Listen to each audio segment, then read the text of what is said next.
খুলে দেখে তোরে হাবল এসেছে। হ্যাঁ বাবু, তুই পড়াতে বাড়ি চলে এসেছিস? আয় বাবা আয়। হ্যাঁ বাবু বল, মারে কি হয়েছে বাবু, তোর খুব খিদে পেয়েছে বল। মারে এ মা মারে, এটা ছাড়া অন্য কিছু বলার থাকলে বল। এই তোর এমা এমা ছাড়া অন্য কিছু বলার থাকলে বল। ও জানা আজকে কি হয়েছে? কি হয়েছে বাবা? আজকে আমি পড়তে গেছিলাম। আরে আমার সোনা বাবাটা, তারপর? তারপর যখন পড়তে গেছি মাস্টারের বাড়ি গিয়ে দেখি কেউ উঠেনি। তারপর তারপর তারপর গিয়ে দেখি মাস্টার ওর বউরে জড়িয়ে ধরে ঘুমিয়ে আছে। আমি বলতে নেই বাবা, তুমি পড়াশোনায় মন দাও। তারপর কি হলো?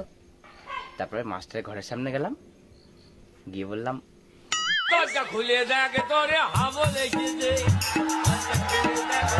হাবল এসেছে। এই তোরা বলেছি না তুই এটা বলবি না। ঠিক আছে। ও শোনো না, হ্যাঁ বল।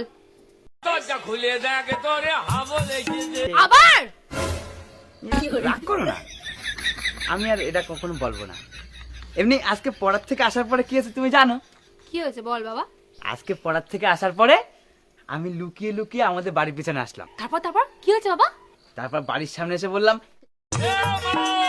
মারে মা, দরজা খুলে দেখে তোরে হাবল এসেছে। হাবল এসেছে।